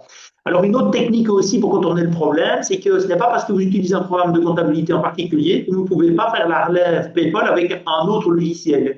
Donc on peut imaginer que vous ayez Winbooks et que vous fassiez votre relève avec ben voilà, avec PayPal Center, quoi. Et PayPal Center, c'est encore un autre outil qui font de l'acheminement, donc hein, de la facturation électronique. Vous savez vous identifier avec cet outil et ils ont un service d'injection automatique dans Winbooks. Voilà, ça peut être une solution et là aussi l'enregistrement peut se faire et est tout à fait efficace, quoi. Donc il y a des moyens de contournement effectivement. Effectivement, on peut toujours s'adapter. Ben, on l'a déjà dit finalement lors de la présentation des petites vidéos, etc. Mais c'est quelque chose que tu l'as observé finalement, c'est qu'il y avait cette fameuse réduction des coûts et une meilleure efficacité. Oui. Alors, réduction des coûts, ben, c'est aussi une réduction du temps, en fait, hein. Donc, Oui. voilà, temps de traitement administratif, et donc c'est d'ouverture de courrier, de réclamation duplicata, de documents qui n'arrivent pas, d'acheminement de documents, tous ces problèmes, toutes ces problématiques-là. Et en fait, je suis de ceux qui pensent que cette digitalisation, en fait, ne supprime pas de main-d'œuvre. Ça permet en fait de libérer du temps pour des travaux à plus forte valeur ajoutée. Ce que j'expliquais tout à l'heure avec l'augmentation de la qualité de la donnée, le traitement des intelligences artificielles pour calculer des prix de revient, c'est pas compliqué, on ne le faisait pas. Donc, je défie de trouver sur 100 comptables un comptable qui a fait des calculs de prix de revient pour ses clients sur les 5 dernières années. Vous n'en trouverez pas. Alors qu'avec des outils comme ça, on va avoir des cas d'usage où ça va se présenter et on va avoir des comptables qui vont se présenter en face de leurs clients en leur disant, dites, vous savez qu'avec ces produits-là, chaque année, vous perdez de l'argent, arrêtez. Ou au contraire, vous savez qu'avec ces outils-là, ce que vous vendez là, c'est vous gagnez bien plus d'argent, vous devriez investir là-dedans. Et c'est des conseils que les comptables ne savent pas donner parce qu'ils n'ont pas le temps en fait de faire ces traitements de données. Et donc finalement, ce sont des travaux complémentaires. C'est le rapprochement en fait du comptable vers ce qu'on appelle la comptabilité de gestion. Et donc en fait, les comptables sont noyés de travaux administratifs et c'est de la comptabilité administrative.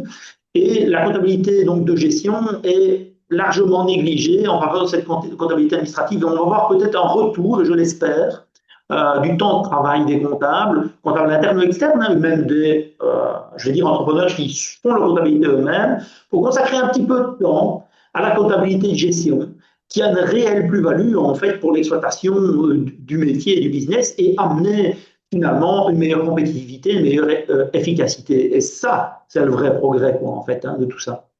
C'est ça, Arnaud nous dit une orientation accrue vers le service clientèle, c'est génial, plus humain en quelque sorte, mais avec l'IA comme soutien. Donc, Ah oui, et là on gagne tout, hein. C'est nous qui pilotons l'IA pour en extraire un contenu pertinent et où on va pouvoir prendre des actions en travaillant, je vais dire, de concert avec son comptable et ses collaborateurs et ses collègues pour expliquer et communiquer sur peut-être de meilleures philosophies de travail. Et donc là, on gagne tout en fait, et c'est, je vais dire, nous qui pilotons l'IA et c'est pas l'IA qui nous pilote. Et je pense même au-delà de cela que l'avenir est fait de dresseurs d'IA. Moi, en tout cas, dans mon métier, je me considère comme tel. On exploite des IA pour un tas de trucs et je dois être efficace pour dompter, donc prompter, donc donner des prompts, donner du texte structuré avec une orientation business et une orientation humaine sur le résultat attendu. Et donc, ça, c'est mon nouveau métier, hein. Ingénieur du prompt, effectivement, Oui, vocation en oui. devenir. Alors, on approche tout doucement de la conclusion et de la fin de ce webinaire. L'occasion pour moi d'avoir ressuscité l'onglet sondage. J'ai réussi à le refaire remarcher et il tombe à pic puisque je vous propose ici la petite enquête de satisfaction qui nous est fort bien utile justement pour pouvoir organiser ces webinaires. Donc, n'hésitez pas vraiment à nous donner votre avis sur les petits points qui sont abordés dans cette enquête, parce que ce sont bien souvent ces résultats-là qui nous permettent de continuer à proposer des webinaires de qualité comme celui-ci. Je n'oublie pas la question de Mélissa, on y arrivera tout de suite après, on aura le temps pour ça. Mais donc voilà, on va aborder maintenant rapidement la conclusion finalement de tout ça, Eric. Mais oui, donc la conclusion, ben voilà, en tout cas par rapport aux témoignages et bénéfices observés et retours d'expérience, c'est positif, hein. Globalement, on a très peu de plaintes et les gens sont plutôt satisfaits et heureux d'utiliser ces outils. Donc c'est plutôt très positif. Euh, je pense que voilà, dans mon discours, vous l'avez compris, hein, les retours d'expérience sont bons. Dans les sites ici, j'ai toute une série d'informations complémentaires sur les bonnes pratiques et sur des méthodes pour adopter PayPal facilement. Vous aurez toute une série de liens disponibles avec des informations sur les FAQ que je vous montrerai peut-être un peu tout à l'heure. Donc il y a quand même voilà, beaucoup d'informations, mais je ne pourrais pas passer tout en revue. Pour vous donner une idée, ici on est au 39e slide et il y en a 72, donc dedans vous aurez une mine d'infos si vous avez voilà, besoin de compléments. Dans le PDF que vous récupérez, il y a les liens avec les vidéos que j'ai montrées. Donc, si vous voulez le revoir, vous aurez tout ce qu'il faut. Voilà. Donc, pour revenir vraiment aux conclusions, au point de synthèse, c'est clair que bah, le fonctionnement de PayPal est vraiment utile et ça marche, quoi, hein, je veux dire, c'est positif, hein. À ce stade-ci, malgré toutes les difficultés, malgré tous les problèmes qu'on règle au quotidien, si on fait un ratio avec le nombre d'entreprises qu'on a mutées et le nombre d'incidents que l'on a, c'est tout à fait respectable, tout à fait acceptable, hein. Donc, ça se passe bien, en fait. Ça se passe plutôt bien. Et la transformation numérique, en fait, qui résulte de cela, fait évoluer grandement les gens. Et donc, je vous invite, pour ceux qui n'y sont pas, à vous inscrire au plus vite, même sur une plateforme web, pour voilà, au moins être identifié sur le réseau. Cette question de la transformation numérique est déterminante, hein. Donc, c'est ce que la société attend de nous aujourd'hui. Donc, la question de la fracture numérique existe. Et donc, on entend souvent parler de fracture numérique avec des gens qui ne disposent pas d'outils digitaux et qui sont un peu en dehors des réseaux sociaux, ce genre de choses-là. Mais la fracture numérique peut exister dans les entreprises aussi. Pour avoir des entrepreneurs qui ne sont pas présents sur le réseau PayPal, le législateur ne l'accepte plus. Et donc, ça veut dire qu'on peut se retrouver en marge de la société socio-économique à ce moment-là, si on ne fait pas le pas de s'inscrire sur le réseau rapidement, quoi, hein. Donc, on peut avoir des problèmes par rapport à ça. Puis, c'est se priver d'un avenir. C'est se priver d'un avenir, ça veut dire que aujourd'hui, on a une situation avec la facturation électronique, mais ça va évoluer vers d'autres documents, donc des bons de commande, des offres, des appels d'offres, ce genre de choses-là, des bons de livraison, qui vont pouvoir être échangés entre les entreprises. Donc le flux avant-vente et le flux après-vente va être impacté par PayPal. Et ça, c'est un avenir proche. Donc, c'est dommage de s'en priver aussi si on n'arrive pas à embrayer et monter sur le train PayPal aujourd'hui rapidement en intégrant toutes les fonctionnalités très vite. Ce sera aussi se mettre en retard pour les nouvelles fonctionnalités qui vont suivre demain. Donc, Il faut voilà, comprendre comment ça marche, être sur le réseau et être identifié sur le réseau, c'est bien. S'en servir et s'en servir convenablement, ben, c'est mieux. Exactement. Donc, il faut mettre le pied à l'étrier pour ne pas rater le train. Merci beaucoup, Eric. Alors, on va répondre à la dernière question qu'il y a en suspens. Mais donc, je vous rappelle et je vous mets le lien dans le chat que jeudi, on vous fera une séance uniquement de questions-réponses. Donc, si vous n'êtes pas encore inscrit, par exemple, sur le réseau, n'hésitez pas vraiment à franchir le pas dès ce soir, essayez un peu d'aller bidouiller dans le logiciel que vous aurez choisi. Et si vous avez des questions, ben, notez-les. Et comme ça, jeudi, on est là avec Eric pour répondre à toutes vos questions. Vous nous détaillerez vraiment ben, ce dans Oui. quoi vous travaillez, quel logiciel vous avez choisi, etc. Et on pourra vraiment faire le point de toutes vos questions. C'est vraiment le but de cette session. Eh Comme bien, si tu me permets, Adrien, bien indiquer vos cas métiers. Donc, n'hésitez pas à indiquer ce que vous faites comme activité et dans quel cadre, dans votre activité, vous vous retrouvez, hein. Donc, c'est ça. voilà. Et comme tu l'as dit, Eric, ben, vous allez recevoir ce fameux PDF, cette fameuse slide que nous vous avons présentée aujourd'hui, ainsi que le replay. Sandra vous enverra tout cela demain. On remercie d'ailleurs Sandra du SNI. Et donc, on a, Eric, une question de Mélissa qui dit, j'ai des fournisseurs hors Belgique et du coup, je reçois encore même ma facture papier ou mail. Comment est-ce que je les mets sur PayPal? Et bah, moi, je vais sous-tendre une question. Est-ce que dans ce cas-là, je dois les mettre sur PayPal? Donc, quand on reçoit une facture, c'est pas vous qui décidez si elle est sur PayPal ou non. C'est votre fournisseur qui vous l'envoie par le réseau PayPal ou non. Voilà.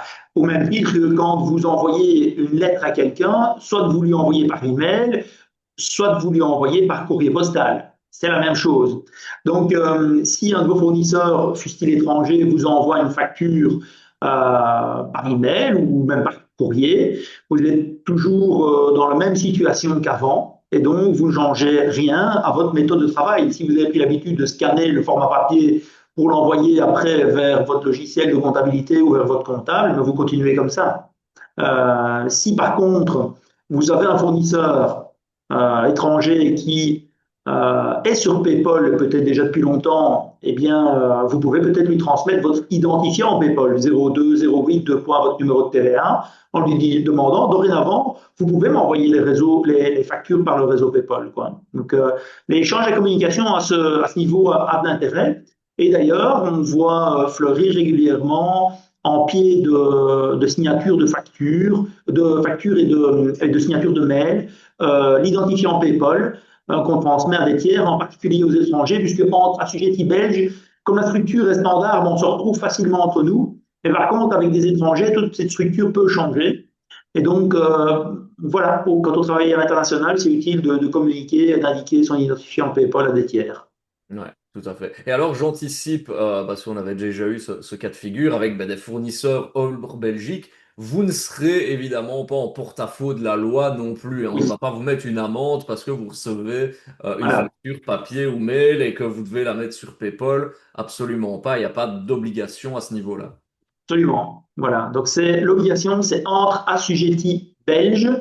Il y a une seule exception, mais je ne pense pas qu'on en ait aujourd'hui, c'est donc les médicaux et paramédicaux, c'est l'article 44 du Code TVA. Je ne sais pas s'il y avait des gens qui travaillent dans ce secteur-là, mais donc là, ils sont exemptés uniquement aux prestations dites thérapeutiques, donc tout le reste, ils doivent le faire. Donc finalement, ils y passent quand même. Et donc même les ASBL qui ne sont pas assujettis le font aussi. Donc en gros, voilà, dès que vous avez un numéro d'entreprise, surtout faites-le, ne vous en privez pas.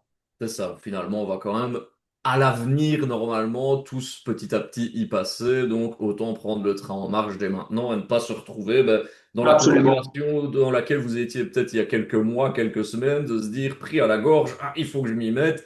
Ici, au moins, vous aurez déjà franchi le pas. Voilà. J'ai parcouru rapidement tout à l'heure quelques FAQ et voilà, juste pour vous donner un petit aperçu de la richesse de ce qu'on va vous transmettre. Et encore, j'en ai parcouru que quelques-unes, mais donc vous aurez l'entièreté voilà, dans les slides qu'on va vous transmettre. Voilà, voilà. Parfait. Eh bien, merci beaucoup, Eric, pour avoir été aussi complet. Tu as d'ailleurs eu un beau bulletin de la part Allez, de notre ça fait public plaisir.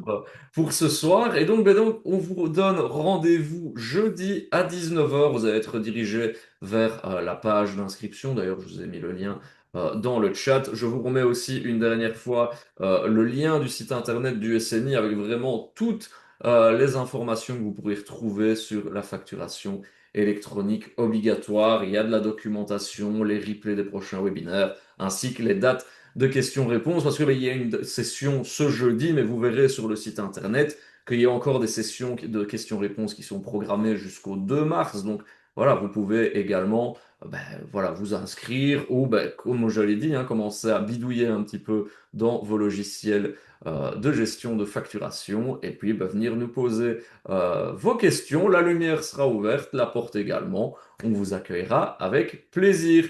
Merci beaucoup de nous avoir suivis. À jeudi, j'espère, cher public. En tout cas, Eric, toi, je te dis bien évidemment à jeudi. Et ce sera avec plaisir. Voilà, bonne soirée. Belle soirée à tous. Bye bye.